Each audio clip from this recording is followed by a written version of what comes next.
Coucou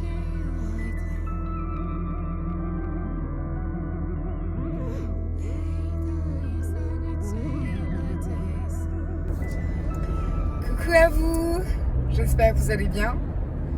Je vous refais une petite capsule. Oui, je suis dans mon vaisseau spatial. Je traverse les temporalités. Je traverse les univers, les dimensions. Je viens à vous. Je vais d'une dimension à une autre. Et cette vidéo vient à vous pour une raison très précise, qui est que j'ai un message pour vous de la source originale d'amour divine. Un message très important qui concerne tous les êtres humains sur cette terre, qui concerne l'amour, la vibration de l'amour, qui concerne une question décisive que tout le monde se pose. Est-ce que je vais trouver l'amour? Est-ce que je vais trouver le grand amour? Est-ce que je vais trouver mon union sacrée? Est-ce que je vais trouver ma flamme jumelle, comme certaines personnes le disent? Et oui, on se pose tous cette question. Et j'ai eu une réponse il y a peu de temps. En tout cas, la réponse que j'étais prête à entendre aujourd'hui, après un long chemin, un long travail sur moi, sur mes blessures, pour comprendre pourquoi mes relations amoureuses n'étaient pas si heureuses que ça, pourquoi je n'incarnais pas ou je n'attirais pas ce que je souhaitais réellement, ce que je demande à la source originale d'amour divine. Et finalement, cet amour, j'en ai pleuré. Cet amour, je l'ai trouvé en moi. Je l'ai enfin trouvé en moi. Et ça m'a apaisée parce que j'ai trouvé cette autonomie. J'ai trouvé cette autonomie qui fait que je ne vais pas chercher dehors, quémander cet amour dehors à quelqu'un qui serait capable ou pas de me le donner.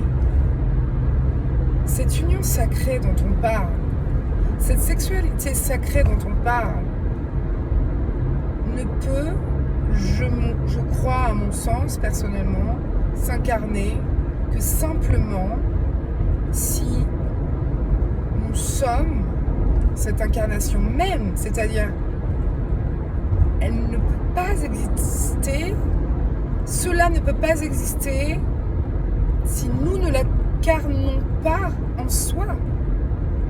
Je suis ma sexualité sacrée, je suis mon union sacrée, l'union de mon masculin sacré, de mon féminin sacré, en paix, équilibrée, qui agit ensemble pour l'amour, au nom de l'amour. Voilà. Je devais le partager avec vous parce que ça m'a beaucoup touchée. Et c'est vrai que on trouve ça compliqué de se donner cet amour, cette source illimitée d'amour qui est en nous, pour nous. En fait, retrouvez le tuyau d'arrosage que vous avez sorti à l'extérieur de vous pour arroser les autres de votre amour, repluguez ce tuyau d'arrosage sur vous, dans votre fontaine intérieure, et ensuite arroser les autres avec un autre tuyau à côté, tu vois, mais d'abord on arrose son jardin, on arrose sa fontaine, on remplit l'intérieur de soi, et ensuite on peut distribuer derrière, dehors. Et j'ai pu avoir accès, j'ai pu ressentir de manière très profonde, très très très profonde, les différentes formes d'amour, parce que on cherche l'amour absolument en quelqu'un, pour quelqu'un, dans une forme humaine, d'une femme idéale, d'un homme idéal, enfin ce que vous voulez, une personne trans idéale. Voilà, l'image de l'amour que vous avez. Cette personne idéale, c'est d'abord vous. Elle est déjà incarnée en vous.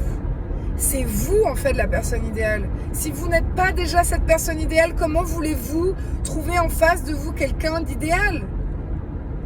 Alors, moi, j'expérimente cette nouvelle approche qui me semble être, en tout cas, une voie qui me plaît parce que je me sens heureuse dans cet espace, dans cette voie-là. Pour être honnête avec vous, je suis aussi dans ce processus et je vais le partager avec vous parce que je n'ai pas encore incarné à l'extérieur de moi cet amour, cette union sacrée. Pas encore. Parce que tant que c'est pas incarné en moi, ça ne pouvait pas s'incarner à l'extérieur. Voilà, et puis, bien sûr, ce sont des questionnements, c'est ma vérité, c'est mon parcours que j'ai envie de partager avec vous parce que je pense que on est beaucoup à se poser les mêmes questions. J'avais eu une intervention, un petit commentaire sur les flammes jumelles. Et en fait, ça me fait réagir tout de suite. C'est trop bien parce que si vous avez envie de faire des commentaires, n'hésitez pas. Et moi, c'est comme une discussion interposée, mais ça m'inspire parce que on se pose tous ces questions. Et personnellement, j'ai eu des expériences de flammes jumelles et on m'a donné comme message de canalisation très clair que les flammes jumelles, ce sont des épreuves. Ce n'est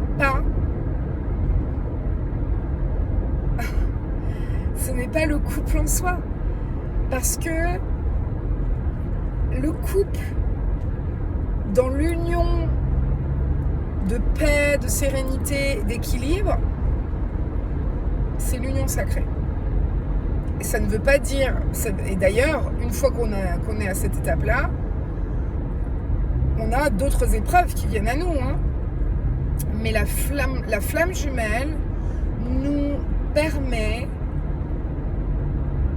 de nous choisir. C'est-à-dire que tant qu'on est chaser, c'est-à-dire à courir après l'autre, tant qu'on est à se dire c'est lui ou c'est elle, et ben